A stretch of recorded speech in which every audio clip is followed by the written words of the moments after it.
Hello everyone, Agra university BEd first year में अब सिर्फ मेथड पेपर बचा है, जिसको आप लोग पैडागोजी पेपर भी बोलते हो। पैडागोजी यानी मेथड पेपर का जो एग्जामिनेशन होने वाला है वो बैक टू बैक होगा, आप लोग का एक साथ होगा। 3 घंटे का एग्जामिनेशन रहता है, तो इसको आप लोग को अच्छे से करके जाना है। सबसे पहले तो मैं आप लोग को चीज बता दूं कि इसमें आप लोगों का कॉमन क्वेश्चन बहुत पूछा जाता है। जैसे कि आप लोगों का अगर हम बात करते हैं तो मैथोलॉजी से यानी शिक्षण विधि से, आप लोग का लेसन प्लान, सूक्ष्म शिक्षण, माइक्रो टीचिंग जिसको हम कहते हैं, इन सभी से क्वेश्चन बहुत रहने वाला है। तो आज ये वीडियो जो हम लेकर के आए हैं ये सभी मेथड पेपर के लिए, सभी पेडागोजी पेपर के लिए कॉमन क्वेश्चंस हैं जो आपके एग्जामिनेशन में आ सकते हैं। सभी मेथड पेपर के लिए, चाहे वो इंग्लिश हो, हिंदी हो, साइंस हो, सोशल साइंस हो, सभी के लिए ये क्वेश्चन देखना है। ठीक है, अब इसके अलावा जो है आप लोगों के अपने सब्जेक्ट से क्वेश्चन रहते हैं, जिसमें साइंस से अलग और सोशल साइंस से अलग रहता है, तो वो आपको 30% ही रहेगा। 70% क्वेश्चन जो है आप लोगों के कॉमन रहते हैं, कॉमन टॉपिक पे रहते हैं हम कहेंगे, और कॉमन टॉपिक के ऊपर ही ये क्वेश्चन आप लोग को लेकर आया गया है। चलिए स्टार्ट करें। उससे पहले फ्रेंड्स, चैनल पर पहली बार विजिट करें तो चैनल को सब्सक्राइब कर लेना, बेल आइकन को हिट कर देना, जिससे जब भी कोई अपडेट दिया जाए आगरा यूनिवर्सिटी से रिलेटेड इमीडिएट आप तक पहुंचे। सबसे पहली चीज तो मैं आपको बता दूं, ये सभी मेथड पेपर के लिए है, फॉर ऑल मेथड पेपर, क्योंकि ये टॉपिक आप लोगों में रहेगा। ब्लूम टेक्सोनॉमी अब आप लोग का इसमें बहुत पूछेगा, ये ऑल मेथड पेपर के लिए। ठीक है, सभी के लिए, हिंदी इंग्लिश सभी। इंग्लिश वाले बच्चे ये वाला देखेंगे, और 30% आप लोग के आपके सिलेबस से क्वेश्चन रहेगा। सबसे पहला तो क्वेश्चन मैं ब्लूम टेक्सोनॉमी का ही रखी हुई हूँ। The classification of educational objective was introduce in the following year. कौन से ईयर में जो है शिक्षण वर्गीकरण इंट्रोड्यूस किया गया था? तो 1956, 1956 में। फिर नेक्स्ट क्वेश्चन आ जाता है, संज्ञानात्मक क्षेत्र के उद्देश्य का वर्गीकरण किसने किया? अब देखो यहाँ पर मैंने आप लोग को बताया है कि जो ब्लूम टेक्सोनॉमी का डिवाइड हुआ है, वर्गीकरण हुआ है, 3 पार्ट में हुआ है। एक संज्ञानात्मक, और एक आपका भावात्मक, और तीसरा आपका साइकोमोटर यानी मनोशारीरिक। तो जो संज्ञानात्मक है उसको अलग जो है इन्वेंट किया गया है, और अलग आदमी ने किया है। इसी तरह से आप लोग का भावात्मक है, और इसी तरह से साइकोमोटर है। तो यहाँ पे क्वेश्चन संज्ञानात्मक यानी कॉग्निटिव डोमेन के बारे में बोल रहा है। तो कॉग्निटिव डोमेन को जो है जन्म दिया है ब्लूम ने, और ये ईयर याद रखना 1956 में, 1956 में। नेक्स्ट आप लोगों का आ जाता है, यहां पे आंसर आप लोगों का ब्लूम होगा। ठीक है, नेक्स्ट आप लोगों का आ जाता है, शिक्षण विधि निष्कर्ष के विकास के लिए पाठ्य वस्तु को सुव्यवस्थित करने की विधि है, कथन ने प्रस्तुत किया। अभी इस कथन को, इस स्टेटमेंट को जो है किसने दिया है, ये क्वेश्चन आ रहा है। तो आपका आ जाएगा आंसर जॉन डीवी। पढ़ लोगे इसको। निम्नलिखित में से समस्या समाधान विधि आवश्यक पद नहीं है। इसमें से जो प्रॉब्लम सॉल्विंग पूरा किया जाता है, ये सब टीचिंग मेथड है, और ये सब क्वेश्चन टीचिंग मेथड का रहेगा आप लोग के सभी पेपर में। तो प्रॉब्लम सॉल्विंग के लिए कौन सा जरूरी मेथड नहीं है? तो क्रिएटिंग कंडीशन नहीं है। बाकी ये सारी चीजें हम किसी भी प्रॉब्लम को सॉल्व करते समय इन सभी को करते हैं। सिर्फ ये, कोई भी सिचुएशन हम खुद से क्रिएट तो नहीं करते हैं, है ना। कविता शिक्षण में मौन पाठ वर्जित है, क्योंकि साइलेंट जो है रेसिटेशन जो है नहीं किया जाता है, क्योंकि इसमें रसानुभूति में व्यवधान होता है। It interferes with the sense of taste. जब हम कविता यानी पोएम को रिसाइट करते हैं, इंग्लिश हिंदी दोनों के लिए, संस्कृत वाले बच्चे के लिए भी, कि जब हम पोएम को रिसाइट करते हैं तो हमें जो है उसमें उसमें लय ताल एक होता है। तो जब हम मौन से यानी कि साइलेंट रीडिंग करेंगे तो वो सारी चीजें छूट जाएंगी। इसीलिए पोएम रेसिटेशन यानी कविता पढ़ने के लिए जो है कभी भी साइलेंट रीडिंग का इस्तेमाल नहीं होता है। ठीक है, सी नंबर। भाषा सीखने का व्यवहारवादी दृष्टिकोण डैश पर बल देता है। ये आप लोगों का है, अनुकरण पे भाषा सीखने के लिए, या फिर रचनात्मकता, या भाषा प्रयोग, या अभिव्यक्ति यानी एक्सप्रेशन। भाषा सीखने का व्यवहारवादी पूछ रहा है यहाँ पे, जो है आप लोग का बिहेवियरिस्ट अप्रोच पूछ रहा है, तो यह इमिटेशन हो जाएगा, अनुकरण हो जाएगा। आप खुद से नहीं दिमाग लगाना, यहाँ पे व्यवहारवादी दृष्टिकोण पूछा है तो वो क्या चाहता है वो आपको बताना है। परियोजना विधि के विषय में असत्य कथन है। परियोजना विधि क्या हो जाती है, यानी कि आप लोगों का प्रोजेक्ट मेथड, तो इसमें कौन सा स्टेटमेंट गलत है, या रटने पर बल देती है, तो ये बिल्कुल गलत स्टेटमेंट है, तो यही हो जाएगा सी नंबर। कविता शिक्षण की विधि है, poetry is a method of teaching, किस तरह की है, तो सिमेंटिक सिस्टम है, ठीक है। हिंदी में विज्ञान संबंधी पाठों को पढ़ाने का उद्देश्य है कि knowing the science subject deeply, विज्ञान विषय को गहराई से जानना, विज्ञान के प्रति जिज्ञासा बढ़ाना, या विज्ञान के संदर्भ में हिंदी भाषा प्रयोग को समझना कि कैसे हिंदी भाषा, देखो एक सब्जेक्ट को दूसरे सब्जेक्ट के साथ कनेक्ट करके सीखते हैं, तो उसके अकॉर्डिंग यहां पर हो जाएगा आपका सी नंबर। तो ये आप लोगों के जो है कुछ क्वेश्चन पेडागोजी से हैं, ठीक है। ये आगमन और निगमन विधि तो देख लेना, बिल्कुल देख के जाना। वह विधि जिसमें किसी शिक्षक द्वारा विषयगत अवधारणा को प्रस्तुत करने से पूर्व हुई संबंधित नियम, सिद्धांत और परिकल्पना बता दी जाती है, वो कौन सी मेथड है, तो ये आप लोगों का जो है, देखो यहां पर इस चीज का ध्यान रखना है कि जिसमें पहले नियम बता दिया जाए, यानी कि जिसमें पहले परिभाषा बता दी जाए, पहले जो है फॉर्मूला बता दिया जाए, उसको हम लोग कौन सी विधि कहते हैं, तो उसको हम लोग निगमन विधि यानी कि डिडक्शन मेथड कहते हैं।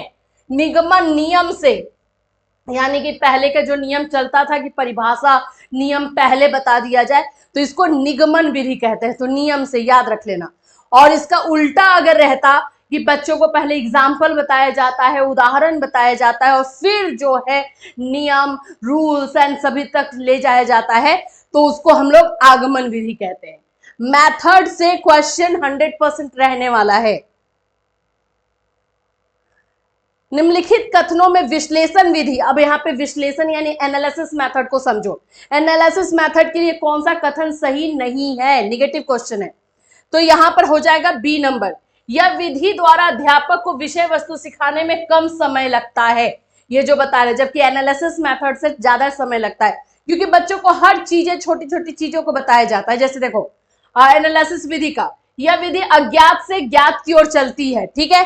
यह अध्ययन की क्रियाशील विधि है, और इस विधि के द्वारा अर्जित किया गया ज्ञान हमेशा स्थायी होता है। ज्यादा एनालिसिस करके सीख रहे हो तो ये, तो इसीलिए आंसर इसका बी नंबर। तो ऐसे करके जो है मैथोलॉजी से आपके क्वेश्चन है, और ये आपको देखना है बस। आगे चलते हैं, कुछ और चीजें अलग से मैं बता देती हूँ। हाँ, अब आ जाओ टीएलएम, टीचिंग लर्निंग मटेरियल से क्वेश्चन रहेगा, जिसको हम लोग शिक्षण सहायक सामग्री कहते हैं, ठीक है। अब उससे कुछ क्वेश्चन है, चलो उसको देख लेते हैं।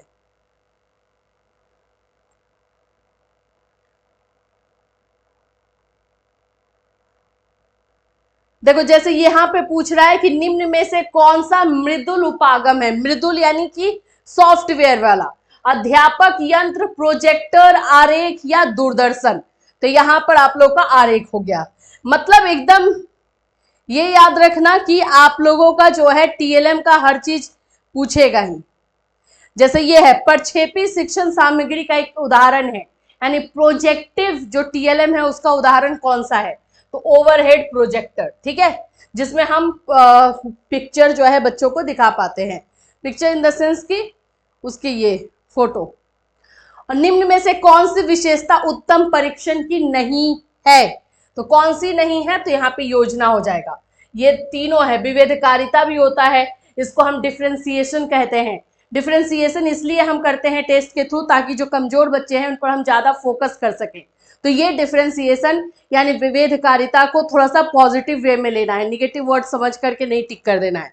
वस्तुनिष्ठता ऑब्जेक्टिविटी होती है कि पार्शलिटी ना हो, और वस्तुनिष्ठता का मतलब होता है कि पार्शलिटी ना होना, और विश्वसनीयता यानी रिलायबिलिटी होगी, तो ये होगा, ठीक है।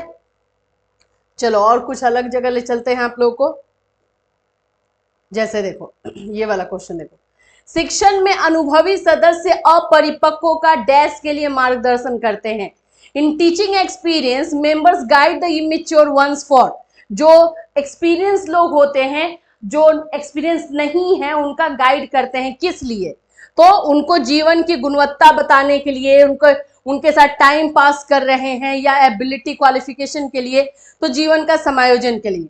तो इसलिए वो शेयर करते हैं ताकि जो इमेच्योर है या जो नासमझ है वो लाइफ में अच्छे से एडजस्ट हो सके, लाइफ की सच्चाई को जान सके। तो आंसर आपका डी नंबर। ये सिचुएशन बेस्ड क्वेश्चन भी कुछ आपको देखने को मिलेगा। जैसे यहां पर है, शिक्षण की त्रिकोणीय प्रक्रिया का केंद्र बिंदु कौन सा नहीं है, which is not the focal point of triangular process of teaching. तो यहां आंसर आप लोगों का कौन सा हो जाएगा, शिक्षण पद्धति, क्योंकि जो जॉन डीवी हैं उन्होंने टीचिंग को जो ट्राइंगुलर बताया है उसमें टीचर का स्थान रखा है, स्टूडेंट का रखा है और करिकुलम का रखा है। तो ये तीनों हैं और शिक्षण विधि नहीं है। इसलिए शिक्षण का लक्ष्य है टीचिंग का सूचना देने के लिए, गतिविधियों में विद्यार्थियों को शामिल करने के लिए, ज्ञान प्रदान करने के लिए, व्यवहार में वांछनीय परिवर्तन। बच्चे ज्यादातर ज्ञान प्रदान करने के लिए आ जाते हैं कि हाँ ठीक है, जो है बच्चों को ज्ञान नॉलेज दिया जाएगा, ये वाला नहीं करना। आंसर आपका होगा व्यवहार में वांछनीय परिवर्तन, यानी जो चीजें पढ़ाई जा रही है उसके अनुसार बच्चे के बिहेवियर में चेंजेस आए। ठीक है, डी नंबर।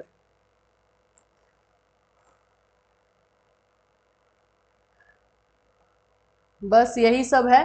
सोलो टेक्सोनॉमी में स्तर होते हैं। देखो सोलो टेक्सोनॉमी अलग है, ये आप लोग ब्लूम टेक्सोनॉमी से मत लगा लेना, ये सोलो टेक्सोनॉमी का अलग है। इसमें नीचे आपको सोलो टेक्सोनॉमी के बारे में ही ज्यादातर दिया गया है।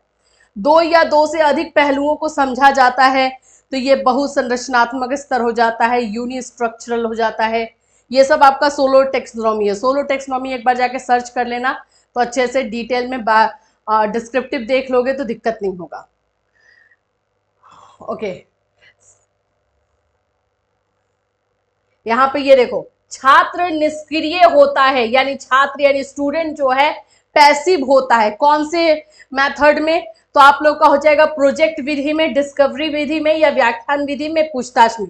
तो बच्चा जो है बिल्कुल एक्टिव नहीं रहेगा। कौन से मेथड में भाई, तो आपका हो जाएगा व्याख्यान विधि यानी कि लेक्चर मेथड में।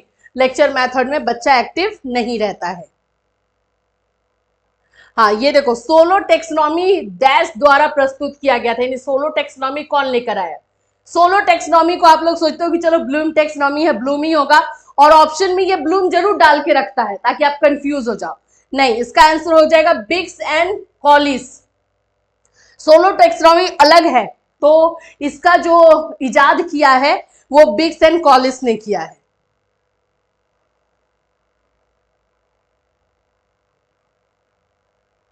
हाँ ये 14 नंबर, ह्यूरिस्टिक का मतलब क्या है। ह्यूरिस्टिक मेथड जानते हो, इसका मतलब क्या है, जांच करने के लिए, दिखाने के लिए, या डैश करने के लिए, या कार्य करने के लिए। तो जांच करने के लिए ह्यूरिस्टिक का मतलब होता है खोज करना। अच्छा, मैंने आप लोगों को एक पीडीएफ दिया था जिसमें कि कौन से मेथड को किसने जो है जन्म दिया है, वो अलग कर लेना। वो भी जैसे ह्यूरिस्टिक मेथड का ही पूछ देगा कि किसने किया है, जैसे आप लोग का प्रश्नोत्तर विधि पूछ देगा, क्वेश्चनर मेथड किसने किया है। तो वो सारी चीजें आपको पता होनी चाहिए, क्योंकि मैथोलॉजी वाला क्वेश्चन है तो वो देगा ही देगा। मैं इस पीडीएफ में ऐड कर दूंगी, वैसे अभी ऐड नहीं किया हुआ है लेकिन मैं इसको ऐड करके ही आप लोग को दूंगी।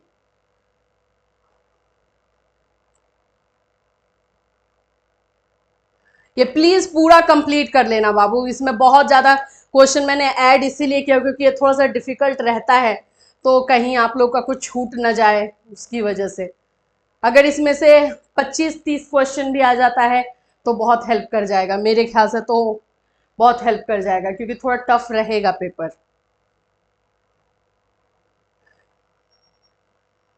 ठीक है, टोटल इसमें मैंने जो है आप लोग को 100 क्वेश्चन और उधर है 50, 200 क्वेश्चन अप्रोक्सीमेटली मैंने दिया है इसमें, 200 क्वेश्चन। और इसके अलावा आप लोगों को अपने मेथड पेपर का लेना है पर्टिकुलर, जैसे बॉटनी, जूलॉजी, ये सब लेना है तो आप लोग ऐप से जा करके ले सकते हो और वहां से आप लोग उसको कर सकते हो, क्योंकि स्पेशली वो पर्टिकुलर आपके सब्जेक्ट वाइज रहेगा और सब्जेक्ट का क्वेश्चन भी उसमें इंक्लूड किया गया है। क्योंकि मैं सभी सब्जेक्ट का जो है क्लास अभी नहीं दे पाऊंगी, 30% क्वेश्चन ही रहता है और 70% कॉमन पे रहेगा, तो मैं कॉमन वाला आपको जो है बता रही हूँ अभी। ठीक है, अच्छा एक और चीज इसमें याद रखना है, माइक्रो टीचिंग जरूर कर लेना बाबू। और हाँ, माइक्रो टीचिंग जरूर कर लेना, आरटीई एक्ट कर लेना है और आप लोगों का लेसन प्लान कर लेना। सब मैंने ऐड किया है इस पीडीएफ में वैसे, लेकिन फिर भी आपको आपके सब्जेक्ट के अकॉर्डिंग नहीं है ये। देखो मैं अभी यहाँ पे ना आप लोग को इंपॉर्टेंट टॉपिक लिख देती हूँ। 2020 एनईपी भी है। थोड़ा सा मैं आपको सूक्ष्म शिक्षण दिखा दूं। हाँ, ये ब्लूम टेक्सोनॉमी का भी ऐड किया गया है। ये आप लोगों का 1986 वाला जो इंपॉर्टेंट पॉइंट है, जैसे ब्लैक बोर्ड है, ऑपरेशन ब्लैक बोर्ड किस के सुझाव पर किया गया, राष्ट्रीय शिक्षा नीति 1986 किस लिए होता है, तो प्राइमरी क्लास के लिए होता है, याद रखना। उसमें गलत करके आ गए थे, आया हुआ था तो। हाँ, सूक्ष्म शिक्षण का क्वेश्चन देख लो, माइक्रो टीचिंग का। देखो माइक्रो टीचिंग का पूरा सर्कल जो होता है 36 मिनट्स का होता है। कितना? 36 मिनट्स। ये क्वेश्चन पूछ सकता है। अब इसको मैं थोड़ा सा ना एक सर्कल बनाकर दिखा दूं ताकि आप लोग समझ में अच्छे से आ जाए। 20 क्वेश्चन सूक्ष्म शिक्षण पर है, 20।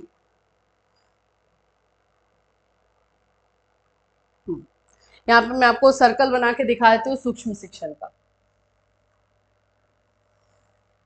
ठीक है, ये है सूक्ष्म शिक्षण। माइक्रो टीचिंग जानते ही हो क्या होता है। ट्रेनिंग के आप लोगों का जो है इस कॉलेज में क्लासेस होता है, उसमें माइक्रो टीचिंग की ट्रेनिंग दी जाती है। इसमें जो है बच्चों को हर एक स्किल में, हर एक कौशल में ट्रेन किया जाता है।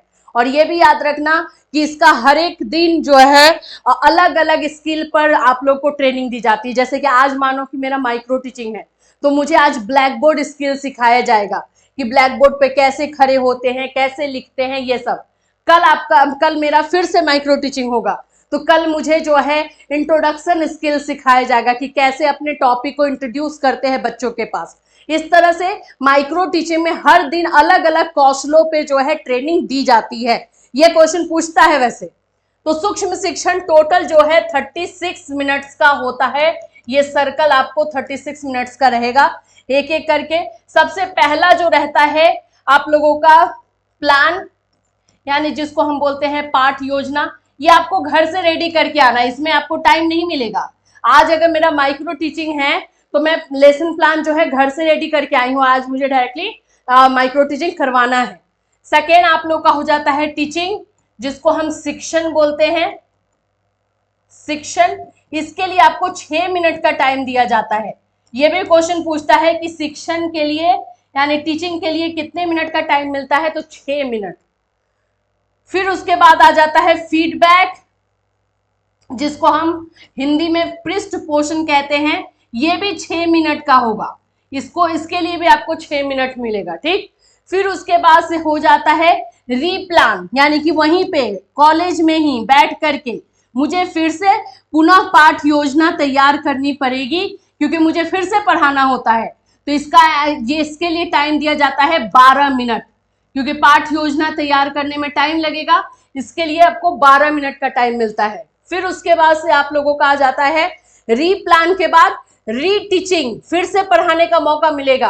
और रीटीचिंग, जिसको कि हम पुनः शिक्षण कहते हैं, पुनः शिक्षण में फिर से मुझे 6 मिनट का टाइम मिलता है।